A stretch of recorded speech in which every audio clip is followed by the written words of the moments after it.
أعوذ بالله من الشيطان الرجيم. بسم الله الرحمن الرحيم.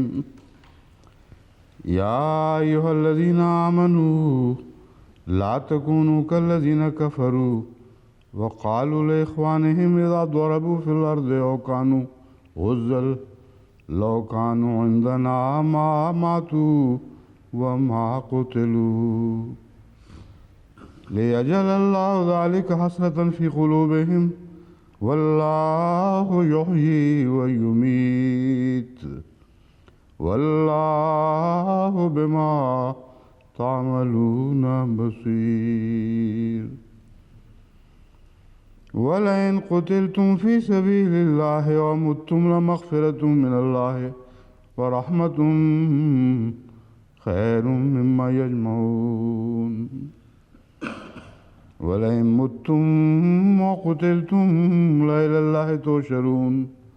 فبما رحمة من الله لنت لهم ولو كنت فظا غليظ القلب لانفضوا من حولك فاعف عنهم واستغفر لهم وشاورهم في الأمر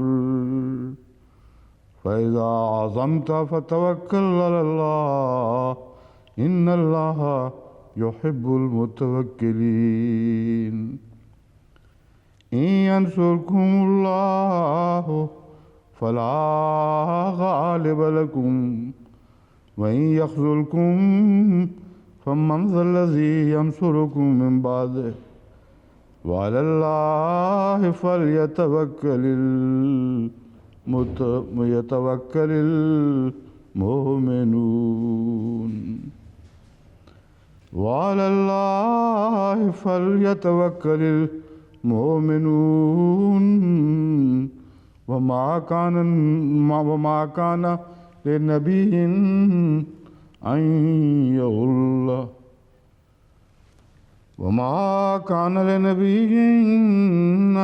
يغل ومن يغل يأت بما غل يوم القيامة ثم توفى كل نفس ما كسبت وهم لا يظلمون. أفمن اتبع رضوان الله كمن باء بسخط من الله ومأواه جهنم وبئس المصير. هم درجات عند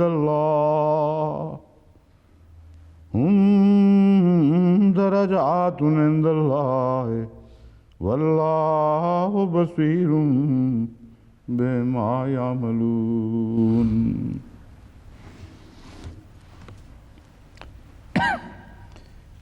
یہ آیات جن کی تلاوت کی گئی ہے اس میں سے کچھ گزر چکی ہیں، کچھ آنے والی ہیں.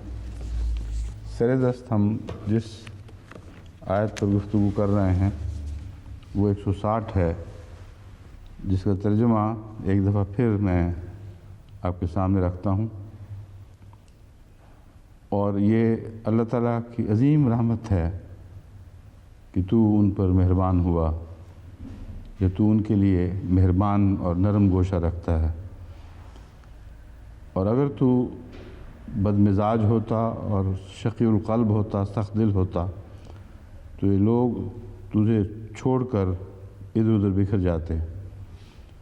بس ان سے عفو کا سلوک کر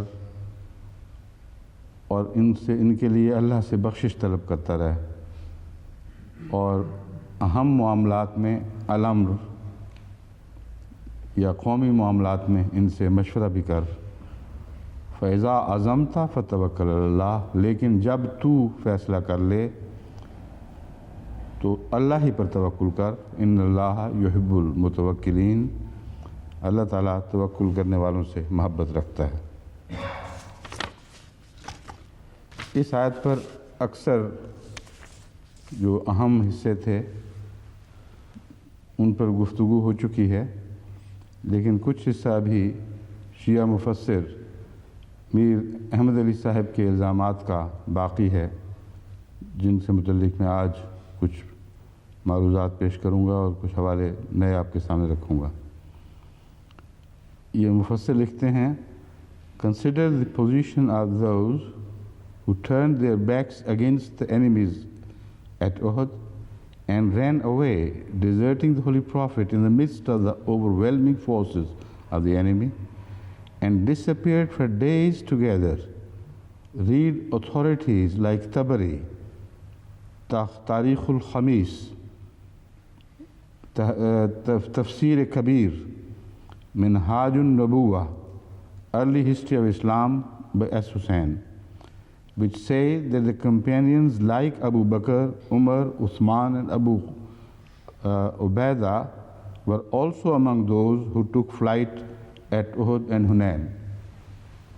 اس کا ترجمہ یہ ہے کہ ان لوگوں کے حال کا اندازہ کرو جنہوں نے احد کے میدان میں پیٹھ دکھائی اور حضرت ہولی پرافٹ کو یعنی رسول اللہ صلی اللہ علیہ وسلم کو عین جنگ کے درمیان جنگ کے دوران دشمنوں کے درمیان گھرا ہوا چھوڑ کر بھاگ گئے اور دنوں تک غائب رہے۔ اس سلسلے میں اہم تاریخی اسناد جو تمہارے پیش نظر رہنی چاہیے ان میں طبری کی گواہی ہے، تاریخ الخمیس کی گواہی ہے، تفسیر کبیر امام رازی کی گواہی ہے، منہاج النبوہ کی، اور اسی طرح ارلی ہسٹری آف اسلام میں کوئی صاحب ایس حسین ہیں جنہوں نے یہی بات لکھی ہے، اور وہ کہتے ہیں یہ الزام ہے اور یہ سب کہہ رہے ہیں کہ the companions like Abu Bakr, Umar, Uthman and Abu Ubaidah were also among those who took flight at Uhud and Hunain۔ یہ بالکل جھوٹ ہے، بالکل جھوٹ ہے۔ ایسی خبیثانہ بات کا دعویٰ کیا ہے جو کہیں ہمیں نہیں ملی کہ انہوں نے لکھا کہ یہ دونوں بھاگ گئے تھے۔ اس کے برعکس دوسرے حوالے ملتے ہیں، اور جس طرح یہ حوالے دیتے ہیں اور جس طرح ان کا جھوٹ حوالوں کے تتبع سے ثابت ہو جاتا ہے اس کے میں چند نمونے آپ کے سامنے رکھتا ہوں۔ بات یہ ہے کہ اس وقت جب کہ بہت سخت ہنگامہ پیدا ہوا تھا اور افراتفری کا عالم تھا، اس وقت جیسا کہ میں نے پہلے بھی بیان کیا ہے ناممکن ہے کہ کسی ایک راوی نے سب جہاد کرنے والوں کو اکٹھا دیکھ لیا ہو، اس لیے روایتوں کا اختلاف ہے۔ جو روایتیں بھاگنے والوں کو ذکر کرتی ہیں معین طور پر، ان میں ایک ایسی روایت ہے جس نے معین طور پر کہا ہے کہ 5 بھاگے تھے، وہ میں آپ کے سامنے پہلے رکھ چکا ہوں۔ باقی روایتیں ہیں کسی روایت میں کسی ایک کا ذکر نہیں ہے، کسی میں دوسرے کا ذکر نہیں ہے، ان سے یہ نتیجہ نکال لینا کہ وہ ثابت کرتی ہیں کہ وہ بھاگ گئے تھے جن کا ذکر نہیں ہے، یہ جھوٹ ہے، اور یہی دھوکہ ہے جسے یہ شیعہ مفسرین استعمال کرتے ہیں۔ اور پھر جنگ احد میں تو بعض ایسے عظیم الشان شہداء کا ذکر ملتا ہے جو اسی ہنگامے کے دوران لڑتے لڑتے شہید ہو رہے تھے، اور وہ 30 نام یا 14 نام یا متفرق نام جو تاریخ میں ملتے ہیں کہ یہ وہ لوگ تھے جو نہیں بھاگے، ان میں ان کا ذکر ہی نہیں، حالانکہ الگ قطعی شواہد سے ثابت ہے کہ اس جنگ میں شہید ہوئے اور اس موقع پر شہید ہوئے۔ تو اس لیے کسی روایت میں کسی کا ذکر نہ ملنا ہرگز یہ ثابت نہیں کرتا کہ وہ بھاگ گیا تھا، مگر اس کے علاوہ انہی کتابوں میں جہاں یہ کہتے ہیں کہ ثابت ہے کہ بھاگ گئے تھے، ان کے نہ بھاگنے کا ذکر ملتا ہے۔ اب بتائیے کیا جواز ان کے پاس رہ جاتا ہے یہ حوالے دینے کا؟ غزوہ احد سے ہم بات شروع کرتے ہیں، حنین سے بھی بات آئے گی۔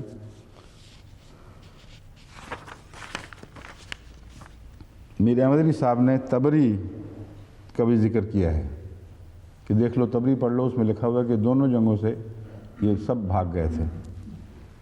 طبری میں روایت یہ لکھی ہوئی ہے غزوہ احد کے باب کے نیچے، گھاٹی کے پاس آن حضرت صلی اللہ علیہ وآلہ وسلم کے ساتھ حضرت علی، حضرت ابو بکر، حضرت عمر بن الخطاب، طلحہ بن عبید اللہ، زبیر بن العوام اور حارث بن السمہ کھڑے دشمن کا مقابلہ کرتے رہے۔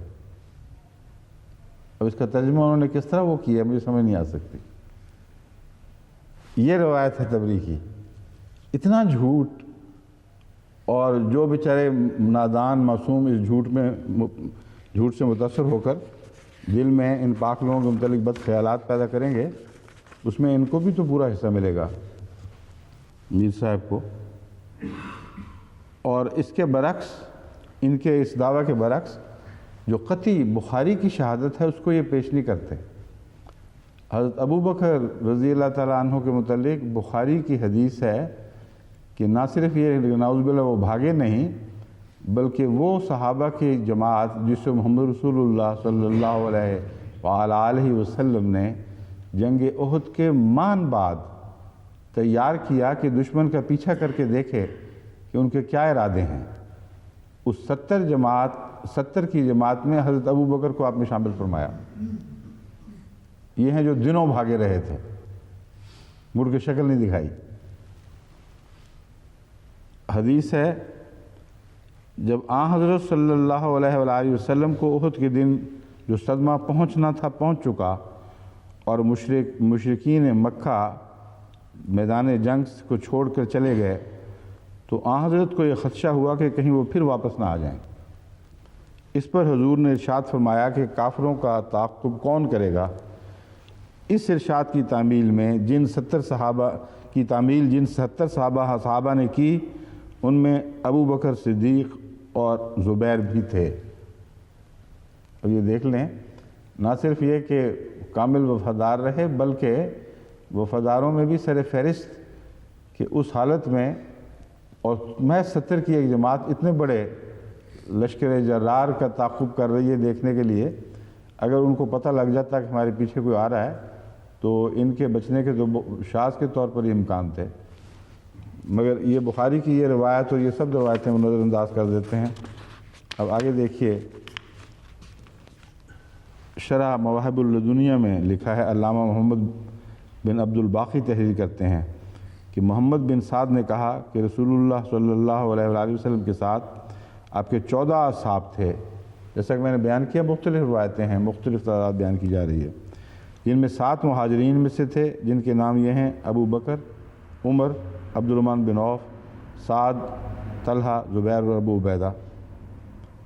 اب دیکھیں، اس میں جو 7 مہاجرین تھے ان میں ابو بکر، عمر کا نام تو ہے، علی کا نام نہیں ہے۔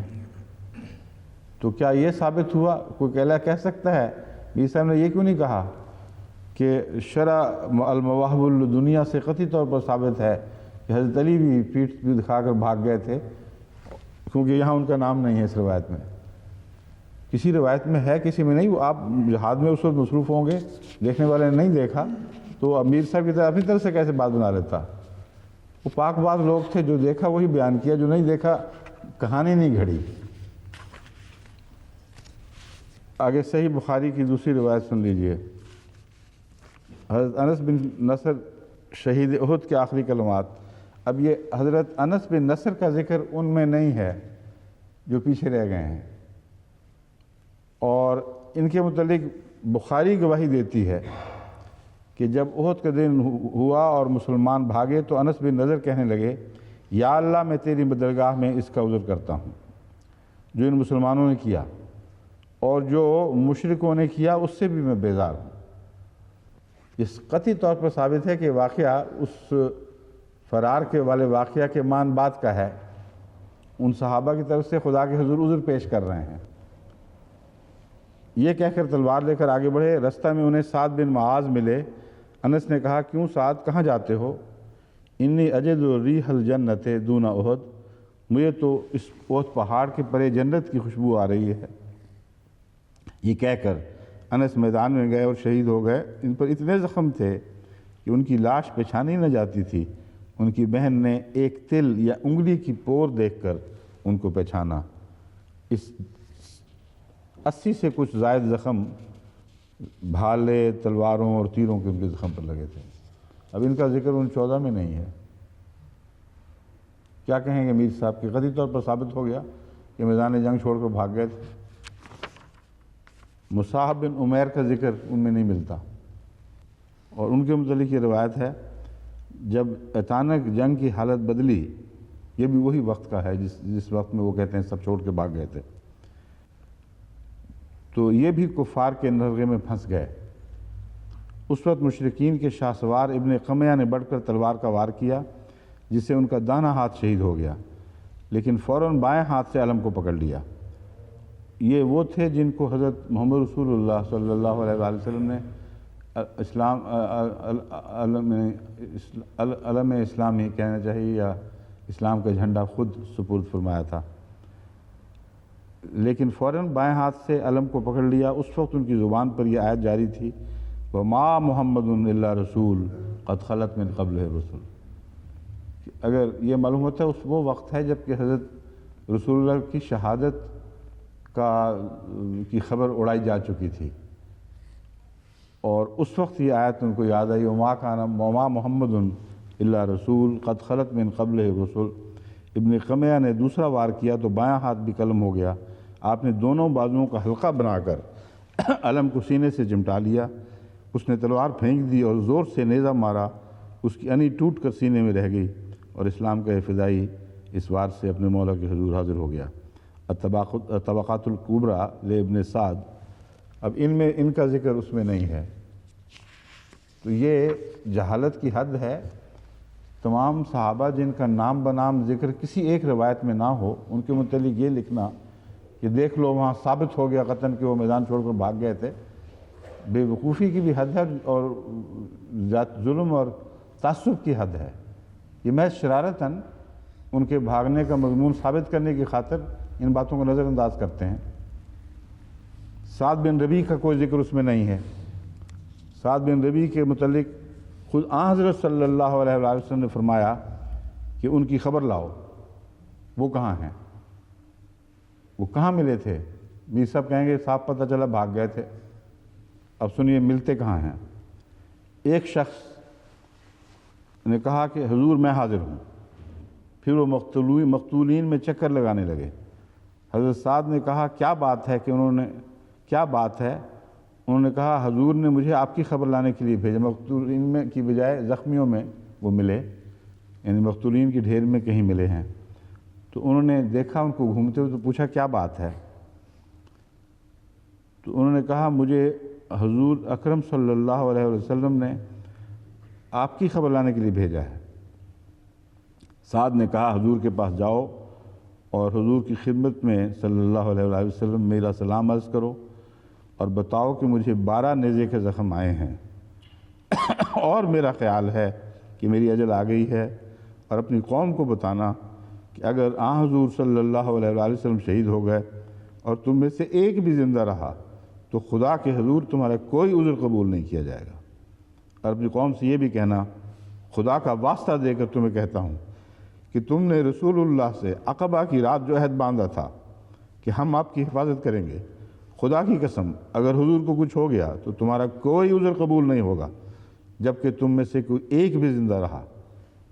ابی بن کعب کہتے ہیں جو تلاش کے لیے نکلے تھے، اس کے فوراً بعد ہی انہوں نے جان آفرین کی سپرد کر دی۔ میں حضور کے پاس آیا اور آپ کو ساری بات بتائی۔ آپ نے فرمایا سعد پر خدا رحم کرے، وہ جیتے جی بھی اور مرتے ہوئے بھی اللہ اور اس کے رسول کا مخلص و وفادار رہا۔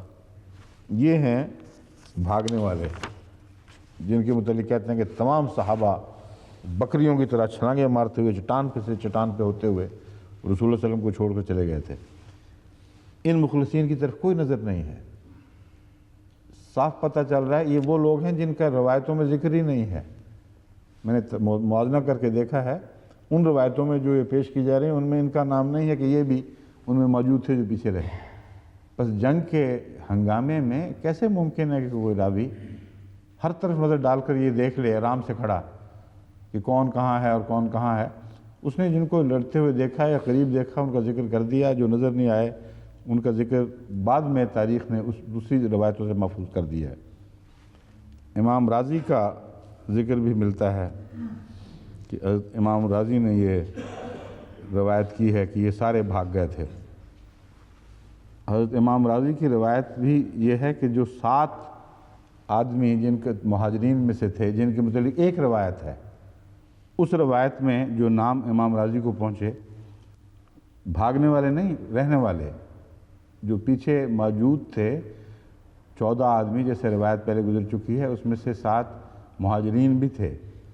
امام راضی کو جو روایت ملی ہے اس میں ابو بکر اور علی کے نام شامل ہیں، اس لیے یہ کہنا حضرت عمر کا نام اس میں نہیں ہے اس روایت میں۔ اس لیے اول تو یہ کہنے کا کوئی حق نہیں کہ چونکہ اس راوی نے عمر کو بیان نہیں کیا، اس لیے ثابت ہو گیا کہ امام راضی کے نزدیک وہ بھاگ گئے تھے، یہ جھوٹ ہے۔ حضرت امام راضی تو مختلف روایتیں اکٹھی کر دیتے ہیں، اور یہی مفسرین کا حال ہے، یہاں سے پکڑی وہاں سے پکڑی۔ یہ اب کسی متقی کا کام ہے، وہ سب روایات کا جائزہ لے کر پھر صحیح صورتحال کا اندازہ لگائے۔ مگر یہ تو قطعاً جھوٹ ہوا کہ ابو بکر کا نام بھی ان میں شامل ہے جو امام راضی کے نزدیک بھاگ گئے تھے۔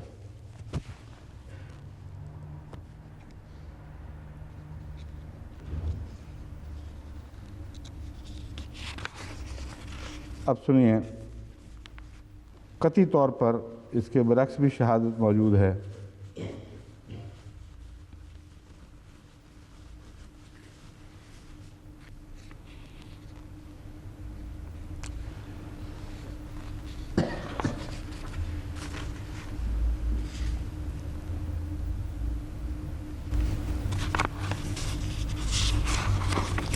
وہ روایتیں کہاں ہیں جو دوسری جن میں جنگ احد والی، وہ کہیں غائب کر دی ہیں؟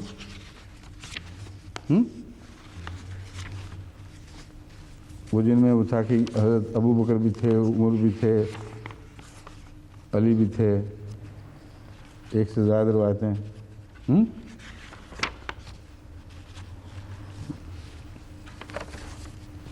زیادہ پسند آ گئی ہیں آپ کو معلوم ہوتا۔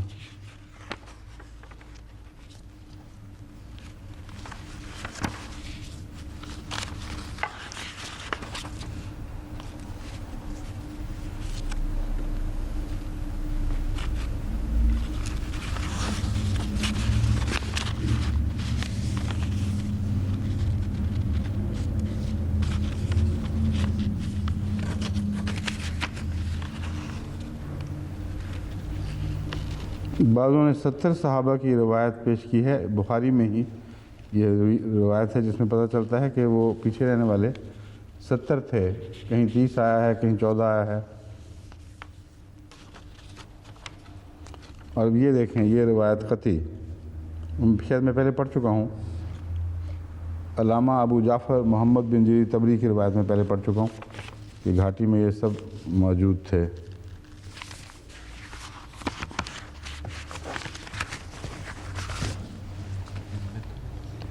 دیکھ لوں گا، یہ تو ان کے جھوٹ کے نمونے ہیں صرف۔ اچھا جی، غزوہ حنین کے متعلق بھی یہ الزام لگایا گیا ہے کہ یہ غزوہ حنین میں بھی بھاگ گئے تھے۔ میر صاحب کا استنباط یہ ہے کہ ایک دفعہ تو ہم معاف کر سکتے ہیں مگر دوسری دفعہ کا گناہ معاف نہیں کر سکتے۔ ان پر لازماً وہ اس آیت کا اطلاق ہوتا ہے جس میں اللہ تعالیٰ فرماتا ہے کہ اگر اس طرح تم بھاگو گے تو تمہارا انجام جہنم ہے۔ تو کہتے ہیں ان کے نعوذ باللہ من ذالک جو پہلے 3 خلفاء ہیں ان کا جہنمی ہونا قرآن سے ثابت ہو گیا، یہ استنباط ہے۔ اس کے متعلق جو وہ جنگ حنین کی روایات درج کرتے ہیں ان کا حال سن لیجئے۔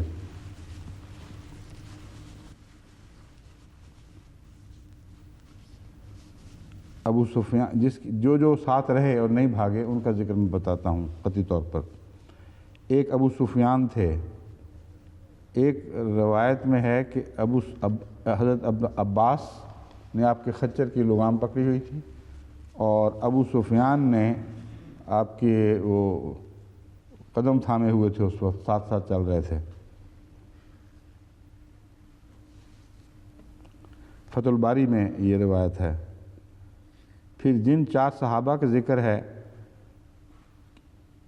کہ وہ خدمت میں حاضر رہے، حضرت ابن عمر کا بیان ہے کہ ان کے علاوہ بھی 100 افراد ایسے تھے جو ساتھ رہے ہیں۔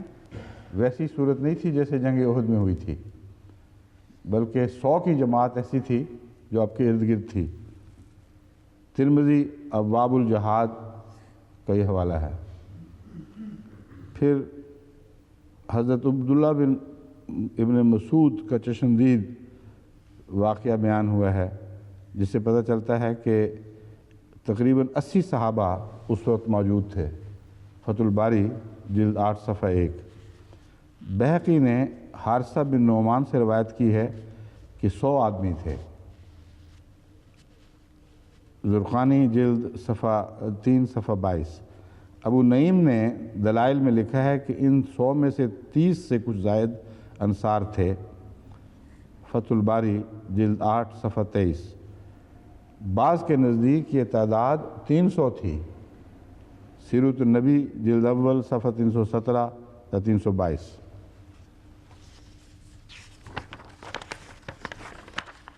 جو پیچھے رہ گئے، جن کو یقیناً دیکھا گیا ہے ساتھ، اب ان کا ذکر میں بتاتا ہوں۔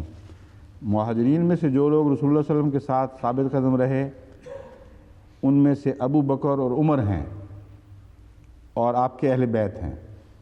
جو لوگ ثابت قدم رہے وہ یہ ہیں: علی ابن ابی طالب۔ اہل بیت میں سے جو لوگ ثابت قدم رہے وہ ہیں علی بن ابی طالب، عباس بن عبد المطلب، ابو سفیان بن حارث۔ ابو سفیان کو بھی اہل بیت میں داخل کیا گیا ہے، یا اصل میں ان کے بیٹے کا ذکر ہے غالباً۔ ابو سفیان تو تھے ہی، ابو سفیان بن حارث، ہاں، اور ان کے بیٹے فضل بن عباس۔ یہ دونوں لکھنے والے نے، ابن ہشام نے، اہل بیت کے ذکر میں ان کو داخل کر کے لکھا ہے۔ ربیعہ بن حارث، اسامہ بن زید اور ایمن بن عبداللہ جو اسی روز شہید ہوئے۔ عباس بن ایک دوسری روایت میں ہے طبقات ابن سعد میں کہ حضرت آپ کے ہمراہ عباس بن عبد المطلب، علی بن ابی طالب، فضل بن عباس، ابو سفیان، حارث بن عبد المطلب، ربیعہ بن الحارث بن عبد المطلب، ابو بکر اور عمر اور اسامہ بن زید اپنے چند ساتھیوں کے ساتھ مسلسل ثابت قدم رہے اور جنگ حنین سے بھاگے نہیں ہیں۔ اب یاد رکھیں، ابو بکر اور عمر کا نام کس صفائی اور وضاحت کے ساتھ بار بار یہاں لیا جا رہا ہے، اور کس ڈھٹائی سے وہ لکھتے ہیں کہ ان کتب سے ثابت ہے کہ وہ ان دونوں جنگوں میں برابر دونوں بھاگ گئے تھے۔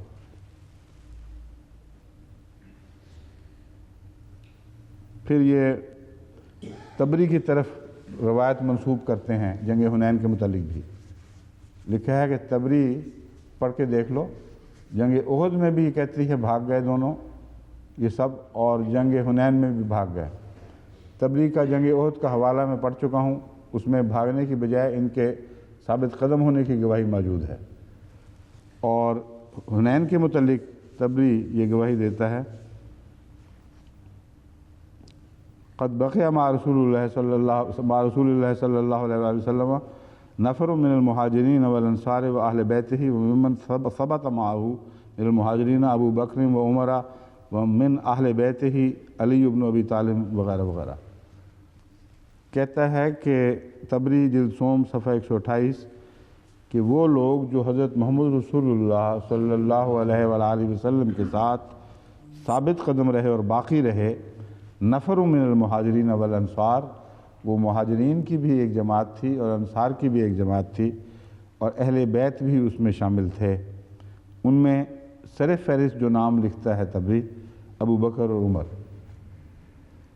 اب بتائیے کتنا واضح جھوٹ بولتے ہیں، یہ تفسیر قرآن کے نام پر بیٹھے جھوٹ بنا رہے ہیں، اور روایتیں بھی ایسی ایسی عجیب گھڑتے ہیں پھر کہ میں آپ کو ایک روایت سناؤں گا، اب سمجھ نہیں آتی اس پہ آپ یہ روئے یہاں سے یا کچھ اور کرے وہاں بیٹھ کے، ان کو پیٹے ان کے دماغ کو۔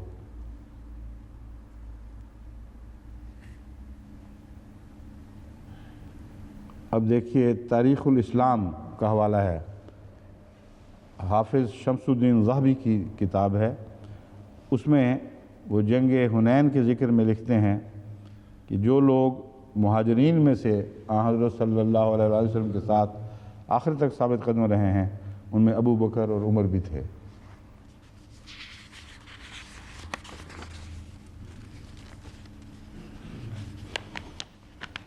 ابن خلدون مشہور مورخ ہیں، یہ لکھتے ہیں جلد 2 صفحہ 46، جلد 2 پھر دوبارہ لکھا ہوا ہے، ناشر مؤسسہ جمال الطباعت و نشر بیروت 1989، وثبت معه ابو بکر و عمر و علی و العباس، کہ حضرت صلی اللہ علیہ وسلم کے ساتھ ثابت قدم رہنے والوں میں ابو بکر اور عمر دونوں شامل تھے، اور ان سب کا نام، ان دونوں کا نام ان سب روایتوں میں سر فہرست ہے۔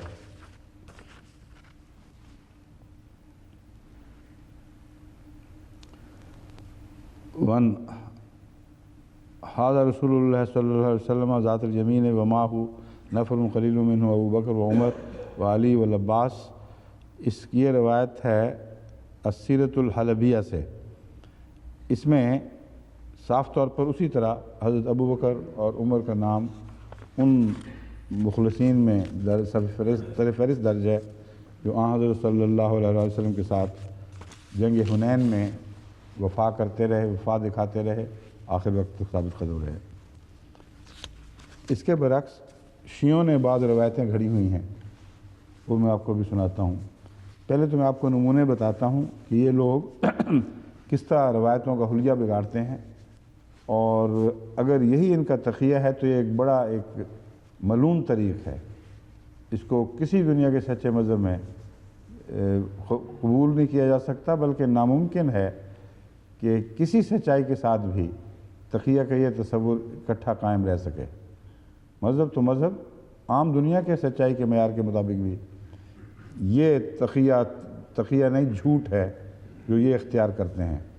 اب نمونے دیکھیں ان کی روایتوں کے، اس سے آپ کو اندازہ ہو جائے گا کہ جب بھی آپ شیعہ کتب میں کچھ روایتیں دیکھتے ہیں، حوالے دیکھتے ہیں، تو آپ کے اوپر لازم ہے کہ اصل کتاب کا تتبع کریں اور مطالعہ کر کے خود معلوم کریں کہ کیا لکھا گیا ہے، ورنہ ایک سرسری قاری، جس طرح بہت سے انگریزی پڑھنے والے ان روایتوں سے گزر جائیں گے، ان کو پتہ بھی نہیں لگے گا کہ ہم کس جھوٹ کا مطالعہ سندوں کے حوالے سے کر رہے ہیں۔ ان اسناد میں تو ان باتوں کا کوئی ذکر نہیں جو بیان کی جا رہی ہیں۔ نمونہ آغا محمد سلطان مرزا محمد دہلوی، صدر شیعہ مجلس اوقاف دہلی، اپنی کتاب البلاغ المبین صفحہ 166 پر یہ درج کرتے ہیں حدیث، جس کا اور اخرجہ الترمذی، کہتے ہیں یہ جو ہم حدیث بیان کر رہے ہیں اس کو ترمذی نے نکالا ہے۔ اخرجہ کا مطلب ہے اس نے درج کیا ہے، وہاں سے لیے میں نے۔ حدیث یہ ہے، عبداللہ ابن عباس سے مروی ہے کہ جناب علی مرتضیٰ میں 4 صفات ایسی ہیں جو ان کے سوا کسی اور میں نہیں ہیں۔ وہ عرب و عجم میں پہلے شخص ہیں جنہوں نے جناب رسول خدا کے ساتھ پہلی نماز اسلام کی پڑھی۔ دوسرے یہ کہ ہر ایک جنگ میں حضرت کا علم ان کے ہاتھ میں تھا، ہر ایک جنگ میں، حالانکہ ابھی ثابت ہو چکا ہے کہ رسول اکرم صلی اللہ علیہ وسلم نے وہ علم کسی اور کو دیا تھا وہاں احد میں۔ تیسرے یہ کہ انہوں نے کسی جنگ میں فرار نہیں کیا، حالانکہ تمام صحابہ اکثر جنگ سے بھاگ گئے۔ اب احد اور حنین کا قصہ ہی نہیں رہا باقی۔ ترمذی کی حدیث یہ صاحب لکھ رہے ہیں، ثابت کر رہی ہے کہ علی کی خصوصیات میں سے یہ ہے کسی میں نہیں بھاگے، ہر جنگ میں علم ہاتھ میں تھا، اور جبکہ اکثر صحابہ تمام جنگوں سے بھاگ گئے۔ چوتھے یہ کہ آپ نے حضرت صلی اللہ علیہ وسلم کو غسل دیا اور قبر میں اتارا۔ ان کی کتاب کا حوالہ ہے البلاغ المبین حصہ اول صفحہ 166، ناشر امامیہ کتب خانہ موچی دروازہ لاہور۔ یہ موچی دروازے سے چھپی سجتی ہے یہ کتاب۔ اب اصل حدیث ملاحظہ ہو، یہ ترمذی میں صرف یہ الفاظ ہیں، یہ ترمذی کی حدیث ہم نے دیکھ لی ساری، چھان بین کی بات بتا رہا ہوں۔ ترمذی میں جو حدیث ہے وہ یہ ہے، ان ابن عباس قال اول من صلی علی، ابن عباس سے روایت ہے کہ وہ پہلا شخص جس نے رسول اللہ صلی اللہ علیہ وسلم کے ساتھ مراد ہے نماز پڑھی تھی وہ علی تھے۔ بس یہ ساری باقی روایت یہ اپنی طرف سے گھڑ کے داخل کی ہوئی ہے۔ یہ ان کی روایتوں کا حال ہے، بیٹھے بنائی جا رہے ہیں، اپنی تحریریں کرتے چلے جاتے ہیں، اور تقیہ میں پناہ مانگ رہے ہیں غالباً اپنے لیے۔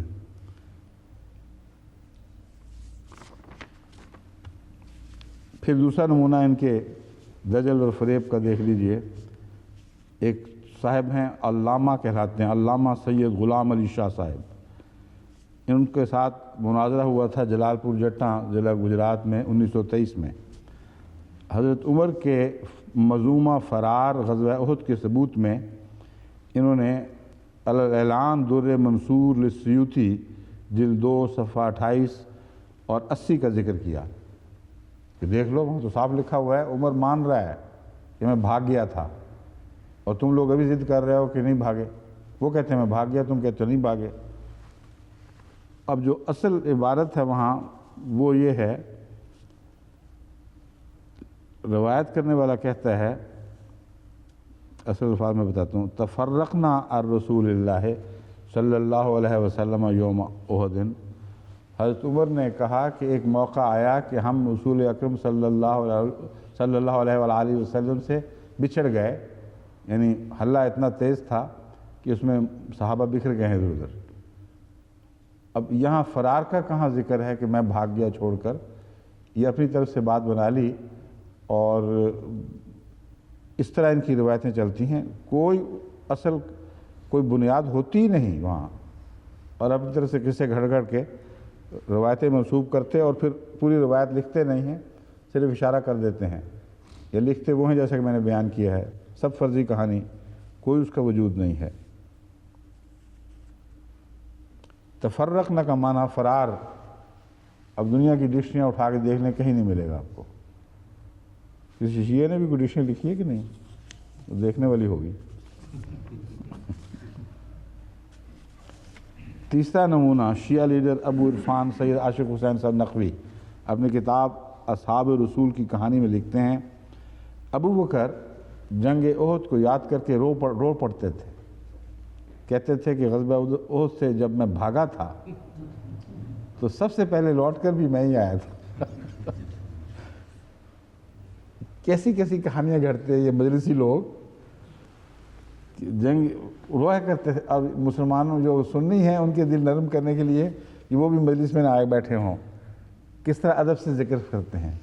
اوہ ابو بکر بیچارے ذکر کرتے تھے، رو پڑتے تھے کہ جب میں بھاگا تھا نا تو پھر میں واپس بھی میں ہی آیا تھا پہلے۔ اور حوالہ تاریخ الخمیس کا دیا ہے، یہ وہی حوالہ ہے جو میر صاحب نے دیا ہے کہ کتاب الخبیث سے بھی ثابت ہو گیا کہ یہ احد میں بھی بھاگ گئے اور حنین میں بھی بھاگ گئے۔ وہ روایت یہ ہے، قال ابو بکر لما صرف الناس یوم احد عن رسول اللہ کنت اول من جاء النبی صلی اللہ علیہ وسلم فجعلت انظر الى رجل خلفی بین یدیہ یقاتل عنہ یحمیہ فجعلت اقول کن طلحہ فداک ابی و امی مرتین۔ حضرت ابو بکر یہ کہتے ہیں وہی بات کہ جب اچانک جنگ احد میں لوگ بکھرے ہیں، صرف الناس، اپنے بھاگنے کا کوئی ذکر اشارہ بھی نہیں ہے، تو میں جو پہلا آدمی جو لپکا محمد رسول اللہ کی طرف وہ میں تھا۔ جب لوگ بھاگ رہے تھے تو میں حضور کی طرف دوڑ رہا تھا، اور اس وقت میں نے دیکھا کہ آپ کے سامنے ایک شخص بڑی اخلاص اور فدائیت کے ساتھ آپ کا دفاع کر رہا ہے، آپ کو بچا رہا ہے۔ میں نے کہا کن طلحہ تھا، میں جانتا تھا کہ طلحہ میں یہ جذبہ ہے، میں نے کہا اے تو طلحہ ہو جا، تو طلحہ ہی ہو، دیکھا تو وہ طلحہ ہی تھا۔ یہ روایت ہے، یہ میر صاحب اور یہ مجلسی لوگ حسین نقوی وغیرہ کہتے ہیں، دیکھ لو اصحاب رسول کی کہانی میں لکھتے ہیں کہ ابو بکر یاد کرتے تھے، رو پڑتے تھے، کہتے تھے جب میں بھاگ گیا تھا تو پھر لوٹ کے بھی تو میں ہی پہلے آیا تھا۔ بڑا ہی جھوٹ بولتے ہیں، اللہ رحم کرے۔ چوتھا نمونہ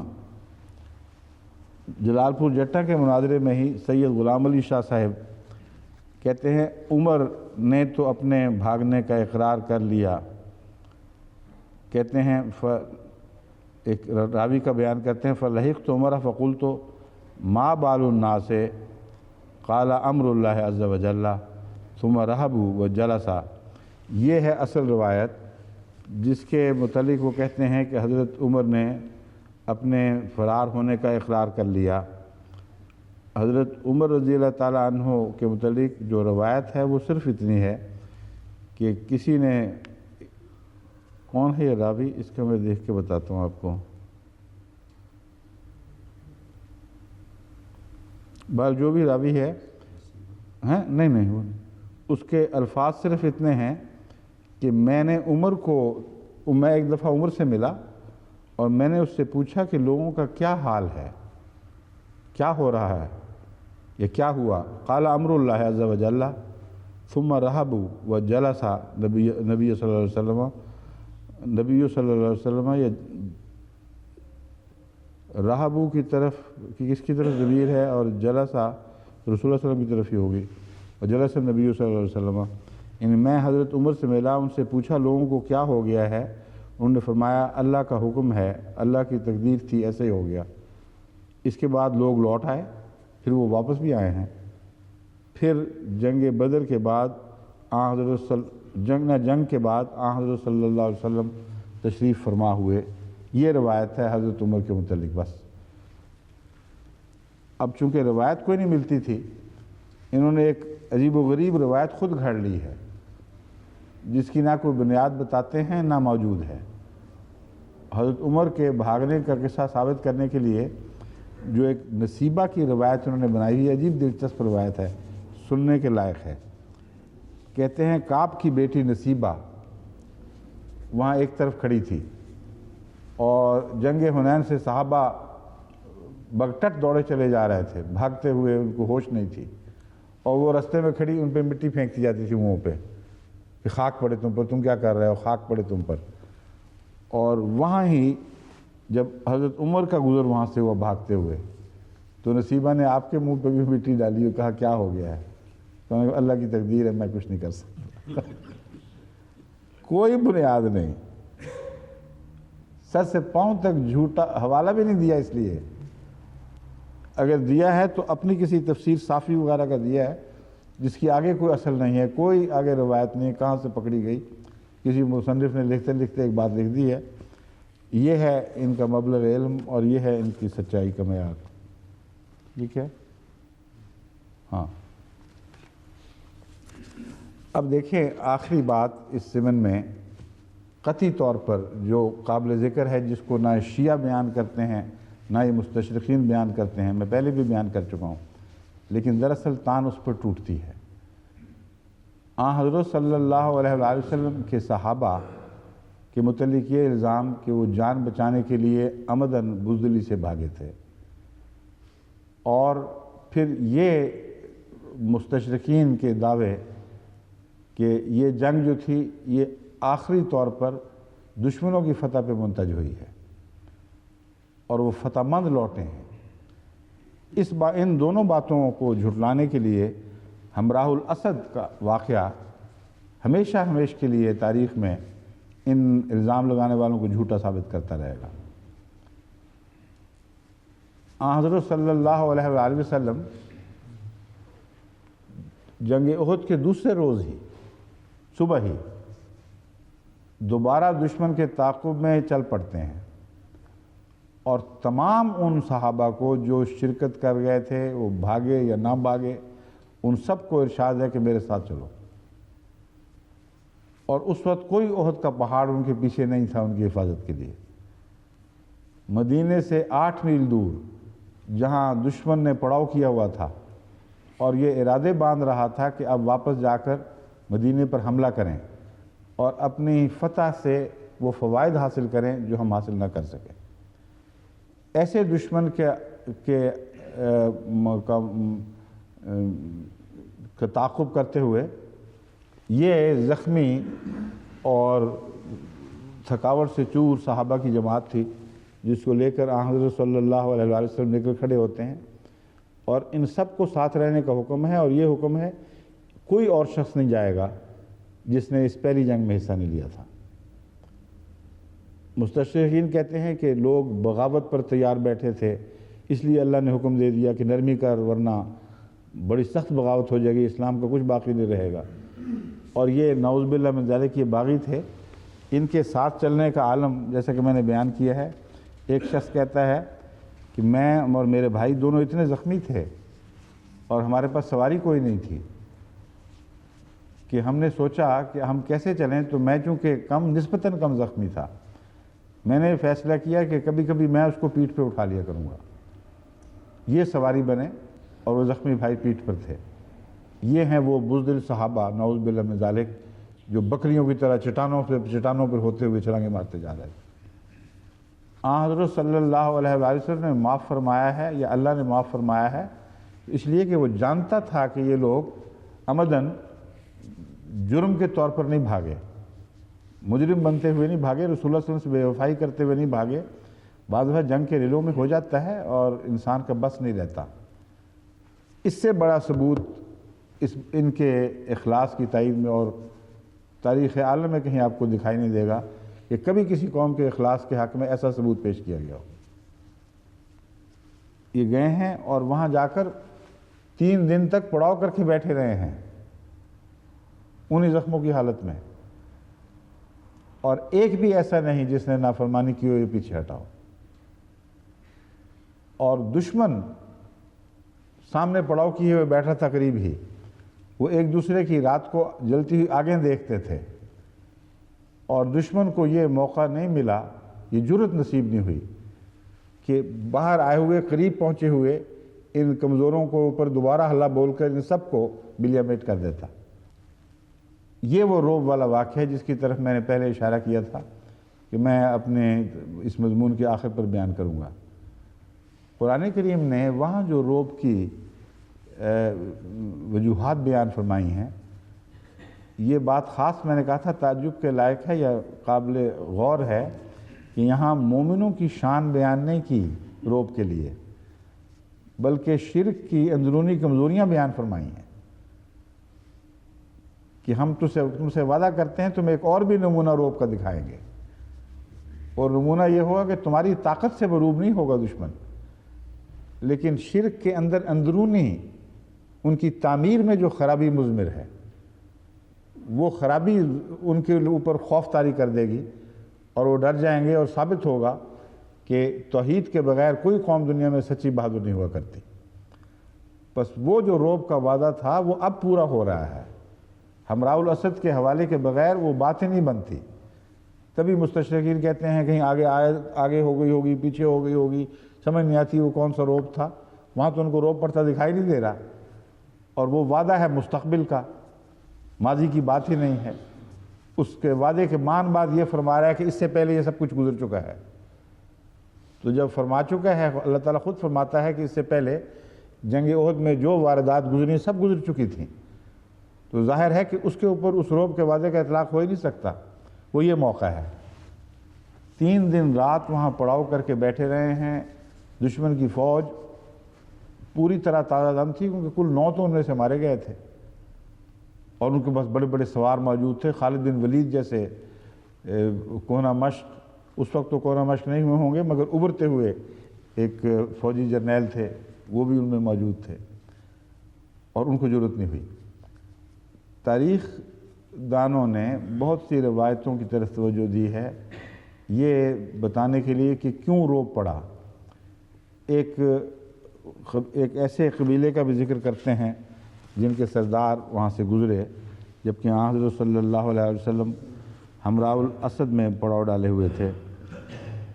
وہ بنی خزائی، رئیس معبد خزائی، چونکہ قبیلہ خزاع کا سردار تھا، کہتے ہیں وہ گزرا تھا، اور وہ یہاں سے ہو کر پھر وہ ابو سفیان کے پاس گیا ہے، اور اس کو اس نے ڈرایا اور اس لیے وہ ڈر گیا۔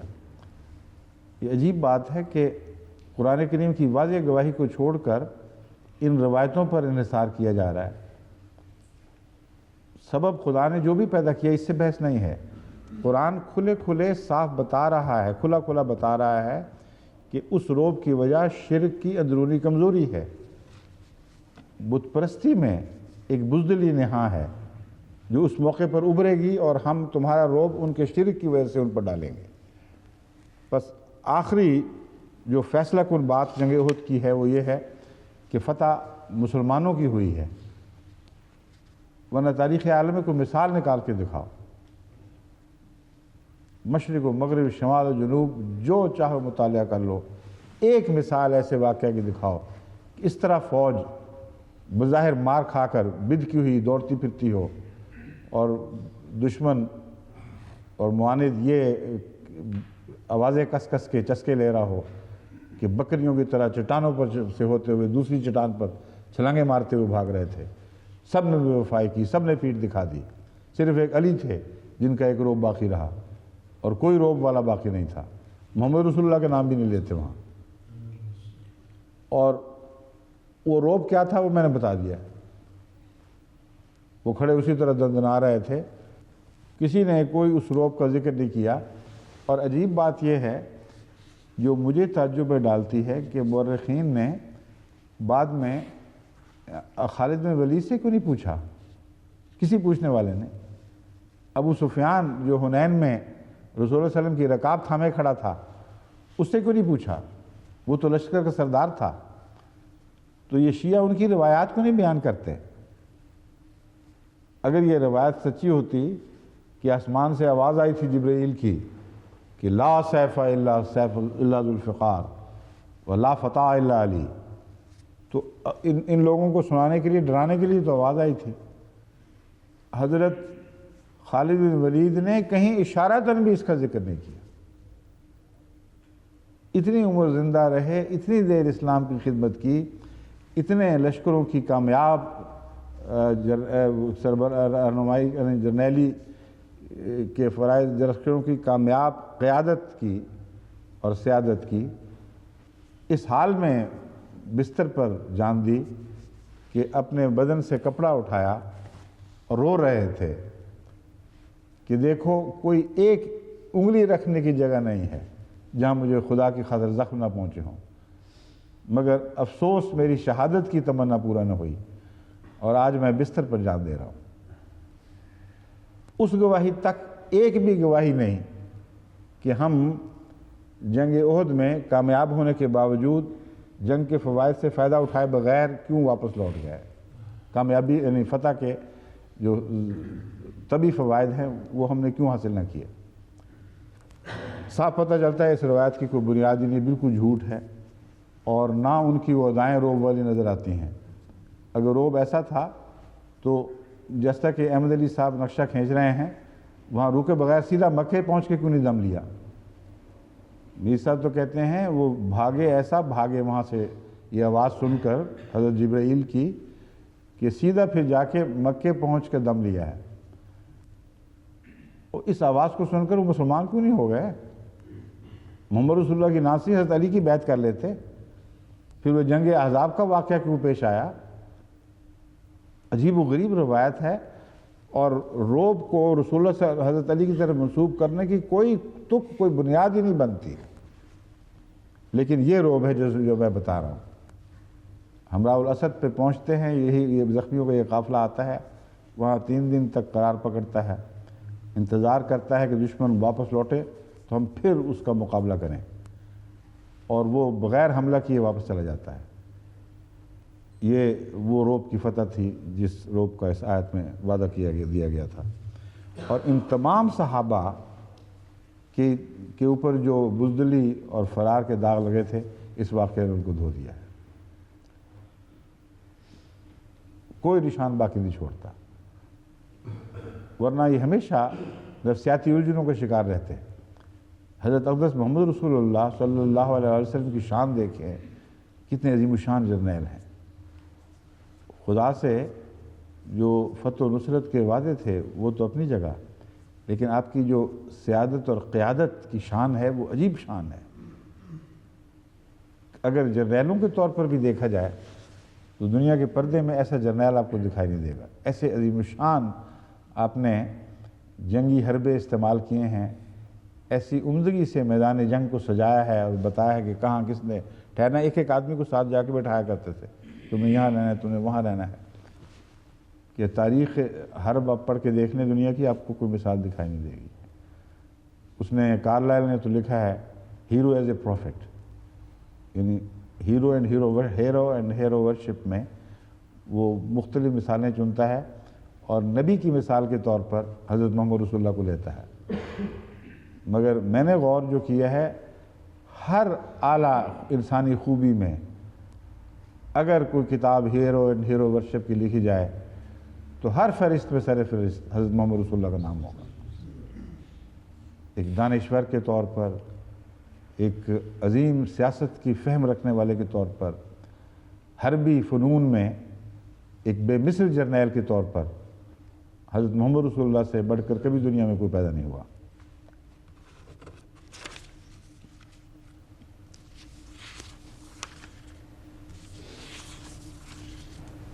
حضرت رسول اکرم صلی اللہ علیہ وآلہ وسلم پر جو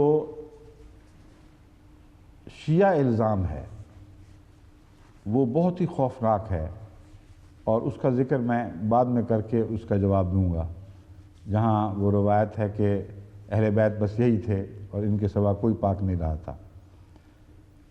اب میں اس سے چھوڑ کر حضرت مسیح موعود علیہ السلام کی بعض تحریرات آپ کے سامنے رکھتا ہوں، جن سے پتہ چلتا ہے کہ شیعوں کو خود حضرت علی کے مقام کا، حقیقی مقام کا کوئی علم ہی نہیں ہے۔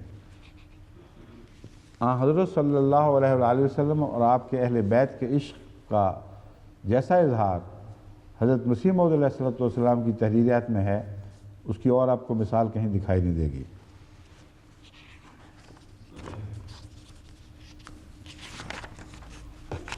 لیکن شیعہ یہ شرارت کے طور پر حضرت مسیح موعود علیہ السلام کی بعض تحریرات کو پیش کرتے ہیں تاکہ شیعوں میں احمدیت کے خلاف بغض و عناد پھیلے، اور یہ ثابت ہو کہ حضرت مسیح موعود علیہ السلام نے نعوذ باللہ حضرت امام حسین کی بڑی سخت ہتک کی ہے۔ اس میں جو ان کے الزام میں سب سے نمایاں طور پر جو شعر پیش کیا جاتا ہے وہ یہ ہے،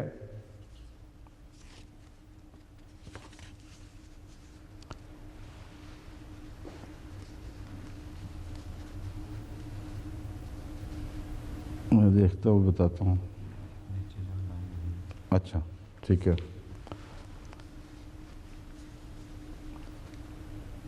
فَهَذَا عَلَى الْإِسْلَامِ إِحْدَى الْمَصَائِبِ لَدَى نَفَحَاتِ الْمِسْكِ قَذْرٌ مُقَنْطَرُ۔ شعر کا ترجمہ یہ ہے، بس اسلام کے اوپر جو مصیبتیں ٹوٹ پڑی ہیں ان میں سے ایک یہ بھی ہے کہ کستوری کی خوشبو کے پاس گندگی کا ڈھیر لگا دیتے ہیں۔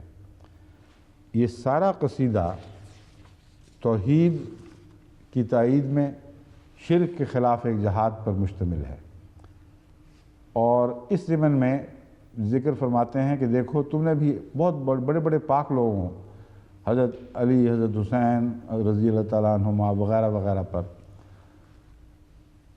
دراصل شرک کا بہتان باندھ دیا ہے۔ جب تم ان کے سامنے سجدہ ریز ہوتے ہو، ان سے منتیں مانگتے ہو تو شرک میں مبتلا کرتے ہو، اور نعوذ باللہ ان کو جھوٹا خدا بنا لیتے ہو، اور یہ بہت بڑا ظلم ہے ان کی پاک ذات پر، اور اسلام پر یہ بڑا بھاری ظلم ہے کہ ایک طرف توحید اور ایک طرف شرک۔ توحید کی خوشبو کو مسک کی خوشبو سے تشبیہ دی ہے، اور شرک کو گندگی سے۔ تو یہ لوگ جھوٹ بولتے ہوئے، جانتے ہوئے، کیونکہ اس قصیدے میں اس کی کوئی گنجائش بنتی ہی نہیں ہے جو یہ بات بنا رہے ہیں، حضرت مسیح موعود علیہ السلام پر یہ الزام لگاتے ہیں کہ آپ نے نعوذ باللہ حضرت حسین کو گندگی سے تشبیہ دی ہے۔ یہ بات حضرت مسیح موعود علیہ السلام کے علم میں، آپ کی زندگی میں آئی، اور اس کے رد میں جو آپ نے فرمایا ہے میں آپ کے سامنے پڑھ کے سناتا ہوں۔ اس کے باوجود ان کا یہ طریقہ یہ ہے، بعض ایسی روایات ملتی ہیں کہ جہاں کسی شیعہ کے پاس احمدی کا کیس ہو تو اس کو پیچھے پیچھے کان میں جا کر پھونکتے ہیں کہ ان کے حق میں فیصلہ کرو گے، یہ دیکھو یہ کیا لکھا ہوا ہے۔ اب اس کو پتہ ہی نہیں ہوتا کہ اصل حقیقت کیا ہے، اور اس سے تعصب میں مبتلا ہو کر بعض دفعہ وہ ظالمانہ فیصلے کر دیتا ہے۔ حضرت مسیح موعود علیہ السلام نے اس الزام کے جواب میں فرمایا، میں نے اس قصیدے میں جو امام حسین رضی اللہ تعالیٰ عنہ کی نسبت لکھا ہے یا حضرت عیسیٰ علیہ السلام کی نسبت بیان کیا ہے، دونوں وہی مضمون ہیں کہ وہاں بھی شرک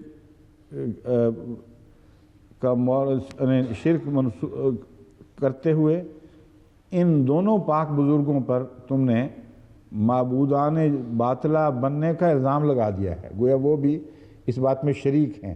یہ ہے طرز استدلال۔ فرماتے ہیں، میں نے اس قصیدہ میں جو امام حسین رضی اللہ تعالیٰ عنہ کی نسبت لکھا ہے یا حضرت عیسیٰ علیہ السلام کی نسبت بیان کیا ہے، یہ انسانی کارروائی نہیں ہے۔ خبیث ہے وہ انسان جو اپنے نفس سے کاملوں اور راست بازوں پر زبان دراز کرتا ہے۔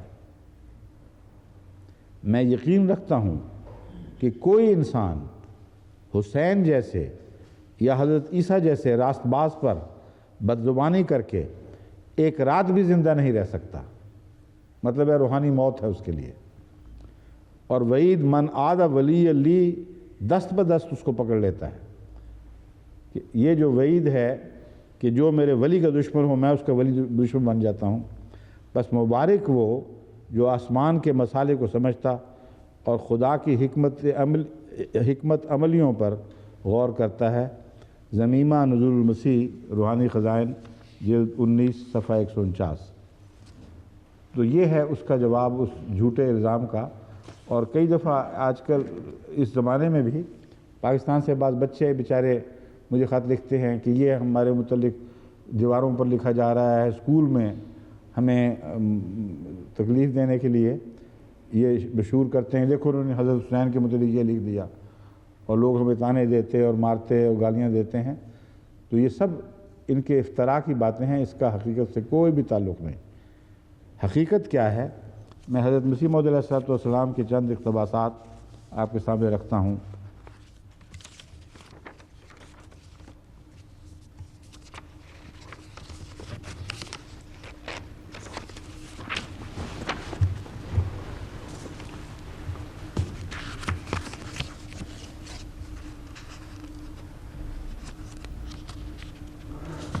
فرماتے ہیں ملفوظات جلد 6 صفحہ 282، حضرت عیسیٰ اور امام حسین کے اصل مقام اور درجہ کو جتنا مجھ کو علم ہے دوسرے کو نہیں ہے، کیونکہ جوہری ہی جوہر کی حقیقت کو سمجھتا ہے۔ اس طرح پر دوسرے لوگ خواہ امام حسین کو سجدے کریں مگر وہ ان کے رتبہ اور مقام سے محض ناواقف ہیں، اور عیسائی خواہ حضرت عیسیٰ کو خدا کا بیٹا یا خدا جو چاہیں بنا دیں مگر ان کے اصل اتباع اور حقیقی مقام سے بے خبر ہیں، اور ہم ہرگز تحقیر نہیں کرتے۔ یہ جھوٹا الزام ہے۔ حضرت امام حسین رضی اللہ تعالیٰ عنہ کے متعلق فرمایا، وہ بلا شبہ دونوں معنوں کی روح سے حضرت صلی اللہ علیہ وآلہ وسلم کی آل تھے، لیکن کلام اس بات میں ہے کہ کیوں آل کی اعلیٰ قسم کو چھوڑا گیا ہے اور ادنا پر فخر کیا جاتا ہے۔ فرماتے ہیں ہم تو صرف یہ گفتگو کرتے ہیں کہ تم آل کی اعلیٰ قسم کو نظر انداز کر دیتے ہو جو روحانی آل ہے، اور محض جسمانی آل پر زور دیتے ہو اور روحانی آل والوں کو اس مضمون سے ہی باہر نکال پھینکتے ہو۔ تعجب کہ وہ اعلیٰ قسم امام حسن اور حسین کے آل ہونے کی یا اور کسی کے آل ہونے کی جس کی روح سے وہ حضرت صلی اللہ علیہ وسلم کے روحانی مال کے وارث ٹھہرتے ہیں اور بہشت کے سردار کہلاتے ہیں، یہ لوگ اس کا تو کچھ ذکر ہی نہیں کرتے، اور ایک فانی رشتے کو بار بار پیش کیا جاتا ہے جس کے ساتھ روحانی وراثت لازم ملزوم نہیں ہے۔ یہ ہے گفتگو جب بھی حضرت مسیح علیہ السلام نے اس موضوع پہ قلم اٹھایا، ان معنوں میں اٹھایا ہے۔ حضرت علی کے مرتبہ اور مقام کی بات میں بتا رہا ہوں، یہ نہ سمجھیں کہ چونکہ شیعوں نے نعوذ باللہ پہلے 3 خلفاء پر الزامات عائد کیے ہیں اور ظلم توڑے ہیں، اس لیے کسی طرح بھی نعوذ باللہ من ذالک حضرت علی کے لیے دل میں کہیں کوئی میل کا ایک معمولی سے شائبہ بھی آپ کے دل پہ طاری ہو جائے۔ اگر حضرت اس کے جواب میں حضرت علی کے متعلق آپ کے دل پر میل آئے تو یہ ہلاکت کی نشانی ہے۔ جیسا کہ میں نے بیان کیا ہے، حضرت علی رضی اللہ تعالیٰ عنہ کا قطعاً کوئی ادنا بھی حصہ اس میں نہیں ہے کہ پہلے 3 خلفاء کے اوپر بدزبانی کی جائے، گالیاں دی جائیں۔ آپ نے جب بھی ذکر فرمایا محبت اور احترام سے ذکر فرمایا، جب تک ان کی بیعت میں رہے اور ہمیشہ رہے، آخر دم تک رہے، ان کے ساتھ کامل وفا کی ہے، ان کے ہر اشارے پر لبیک کہا ہے۔ بس حضرت علی رضی اللہ تعالیٰ عنہ پر الزام ہے اور ہرگز ان پر کوئی حرف کسی قسم کا نہیں ہے۔ بعض سنی بعض دفعہ زیادتی کرتے ہوئے بعض حضرت علی کی طرف منسوب الزامات کو بھی پیش کرنا شروع کر دیتے ہیں کہ آپ سے اس طرح رسول اللہ علیہ وسلم کو دکھ پہنچا، آپ پر شادی کے معاملے میں یہ الزام لگا، وہ ہوا۔ یہ ناپاک طریق ہیں، میں اس کو جماعت میں بالکل پسند نہیں کرتا۔ حضرت علی رضی اللہ تعالیٰ عنہ کے پاک وجود پر کسی قسم کا اتہام دوسرے کی روایت کے طور پر بھی پیش کرنا مناسب نہیں ہے، ورنہ آپ کے دل میں آہستہ آہستہ ایک بغض کا اثر پڑنا شروع ہو جائے گا اور آپ دور ہونے شروع ہو جائیں گے۔ حضرت مسیح موعود علیہ السلام کی جو الفاظ سنیے، آپ بڑے تقوی شعار، پاک باز تھے، ان لوگوں میں سے تھے جو رحمان خدا کو سب سے زیادہ پیارے ہوتے ہیں،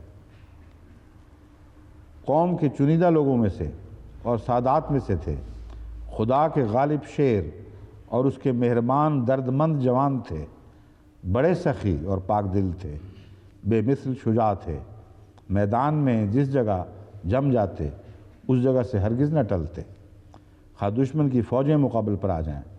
تمام عمر پرمشقت زندگی بسر کی، زہد میں نقطۂ کمال کو پہنچے ہوئے تھے، مال و دولت دینے، حاجت و تکلیف کو دور کرنے، یتیموں، مسکینوں اور ہمسایوں کی خبر گیری میں اول درجے کے انسان تھے، اور معرکوں میں بہادری کے ابواب رقم کیا کرتے تھے۔ کیسا خوبصورت کلام ہے! اور معرکوں میں بہادری کے ابواب رقم کیا کرتے تھے، نئے نئے ابواب کا اضافہ ہوتا تھا معرکوں کی تاریخ میں، اور تیر و تلوار کی جنگ میں مظہر عجائب تھے۔ ان سب باتوں کے ساتھ ساتھ شیریں بیان، فصیح اللسان تھے۔ آپ کی بات سننے والے کے دل کی گہرائیوں آپ کی بات سننے والے کے دل کی گہرائیوں میں اتر جاتی تھی، اپنی گفتگو سے ذہنوں کا زنگ دور کر دیتے تھے اور اپنی تقریر کو نور برہان سے منور کر دیتے۔ ہر طرح کے انداز بیان پر قادر تھے، اور جو اس میدان میں آپ کا مقابلہ کرتا تھا وہ اسی طرح اپنی بے بسی کا اور شکست کا اعتراف کرتا جس طرح ایک مغلوب شخص کرتا ہے، یعنی جس کو شکست نصیب ہو جائے آخر ماننا پڑتا ہے۔ ہر خیر میں اور فساد و بلاوت کے میدان میں فرد کامل تھے۔ اب یہاں فرد کامل ایک عظیم داد تحسین ہے، یعنی میں نہیں جانتا مرد کامل تھا یا فرد کامل، یا فرد کامل لکھا ہوا ہے، دونوں مضمون اپنی جگہ اپنی شان رکھتے ہیں۔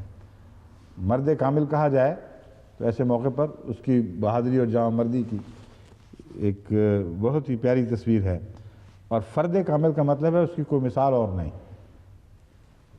جو آپ کے کمالات کا انکاری ہو تو جان لو کہ اس نے بے حیائی کی طرز اختیار کی، مصیبت زدہ اور لاچار کی ہمدردی کی ترغیب دیتے تھے، تنگ دستی پر قانے اور پریشان حال افراد کو کھانا کھلانے کا حکم دیتے تھے، اور اللہ کے مقرب بندوں میں سے تھے، اور ان باتوں کے ساتھ ساتھ فرقان مجید کے معارف کے دودھ کا پیالہ پینے میں سابقین میں سے تھے۔ دقائق قرآنیہ کے ادراک میں آپ کو فہم عجیب عطا کیا گیا تھا۔ میں نے آپ کو عین بیداری کی حالت میں دیکھا، نہ کہ نیند میں۔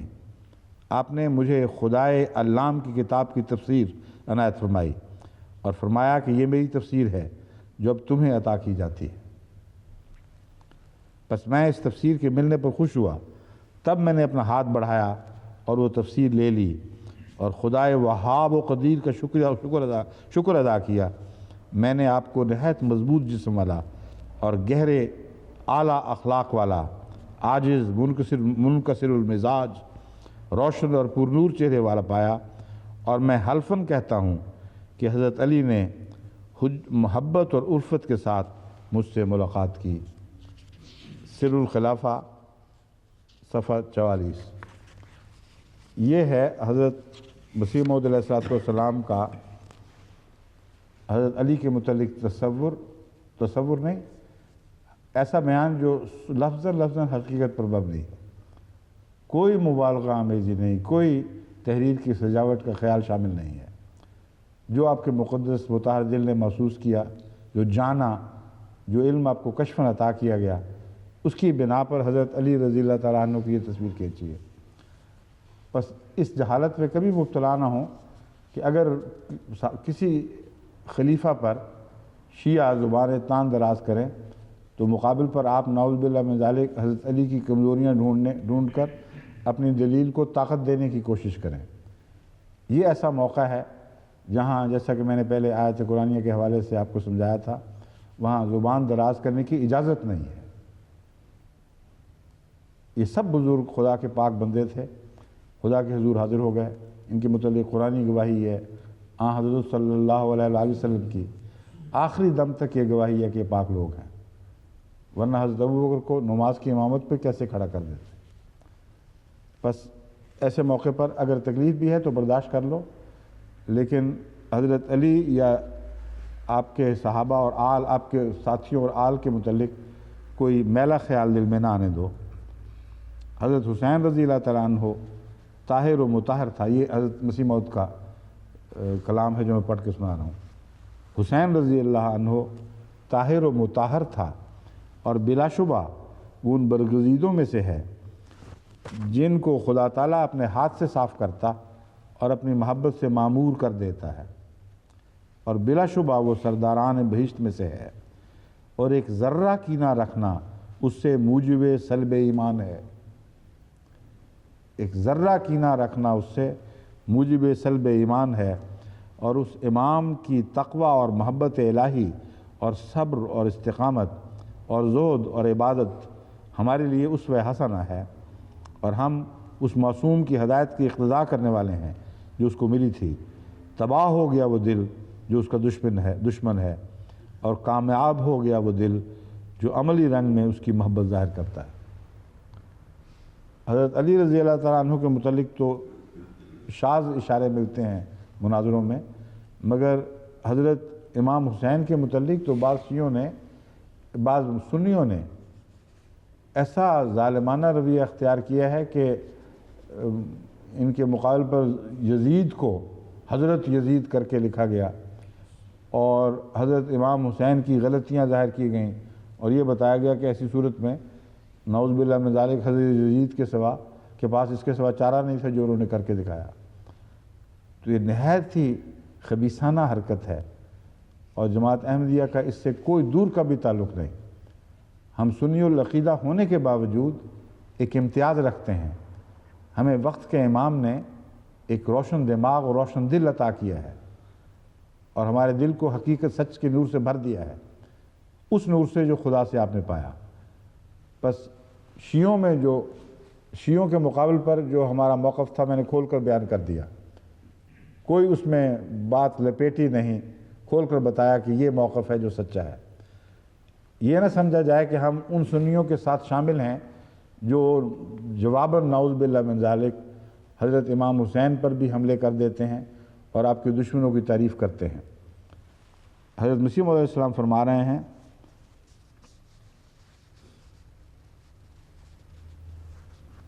ہم اس معصوم کی ہدایت کی اقتداء کرنے والی جو اس کو ملی تھی، تباہ ہو گیا وہ دل جو اس کا دشمن ہے، اور کامیاب ہو گیا وہ دل جو عملی رنگ میں اس کی محبت ظاہر کرتا ہے، اور اس کے ایمان اور اخلاق اور شجاعت اور تقوی اور استقامت اور محبت الہی کے تمام نقوش انعکاسی طور پر کامل پیروی کے ساتھ اپنے اندر لیتا ہے، جیسا کہ ایک صاف آئینہ میں ایک خوبصورت انسان کا نقش ہو۔ یعنی حضرت امام حسین کے نقوش کو اس طرح اپنے دل پر قبول کریں کہ وہ آپ کے دل میں جلوہ گر ہو جائیں، جیسے ایک صاف آئینہ میں ایک خوبصورت انسان کا نقش۔ یہ لوگ دنیا کی آنکھوں سے پوشیدہ ہیں، کون جانتا ہے ان کا قدر؟ مگر وہی جو ان میں سے ہیں دنیا کی آنکھ ان کو شناخت نہیں کر سکتی کیونکہ وہ دنیا سے بہت دور ہیں۔ یہی وجہ حسین کی شہادت کی تھی، کیونکہ وہ شناخت نہیں کیا گیا۔ دنیا نے کس پاک اور برگزیدہ سے اس کے زمانے میں محبت کی، تا حسین سے بھی محبت کی جاتی۔ غرض یہ امر نہایت درجہ کی شقاوت اور بے ایمانی میں داخل ہے کہ حسین رضی اللہ تعالیٰ عنہ کی تحقیر کی جائے، اور جو شخص حسین یا کسی اور بزرگ کی جو ائمہ مطہرین میں سے ہے تحقیر کرتا ہے اور کوئی کلمہ استخفاف کا ان کی نسبت اپنی زبان پر لاتا ہے، وہ اپنے ایمان کو ضائع کرتا ہے، کیونکہ اللہ جل شانہ اس شخص کا دشمن ہو جاتا ہے جو اس کے برگزیدوں اور پیاروں کا دشمن ہے۔ مجموعہ اشتہارات جلد 3 صفحہ 545۔ افاضہ انوار الہی میں محبت اہل بیت کو بھی نہایت عظیم دخل ہے۔ افاضہ انوار الہی میں اللہ تعالیٰ کی طرف سے نوروں کے پہنچنے میں، یعنی نوروں کو تم تک پہنچایا جاتا ہے، جو اس میں کون کون سے محرکات اور موجبات شامل ہوتے ہیں۔ فرمایا محبت اہل بیت کو بھی نہایت عظیم دخل ہے، اور جو شخص حضرت احدیت کے مقربین میں داخل ہوتا ہے وہ انہی طیبین طاہرین کی وراثت پاتا ہے اور تمام علوم و معارف میں ان کا وارث ٹھہرتا ہے۔ اس جگہ ایک نہایت روشن کشف یاد آیا، اور وہ یہ ہے کہ ایک مرتبہ نماز مغرب کے بعد عین بیداری میں ایک تھوڑی سی غیبت حس سے، جو خفیف سے غیبت حس، غیبت کے نیچے وہ زیر سی ڈالی ہوئی ہے، غیب ہی ہے صرف، ہاں، غیبت حس سے جو خفیف سے نشہ سے مشابہ تھی، جیسے ہلکا سا طبیعت میں ایک نشہ سا آ جائے، یعنی اس میں لطف بھی تھا۔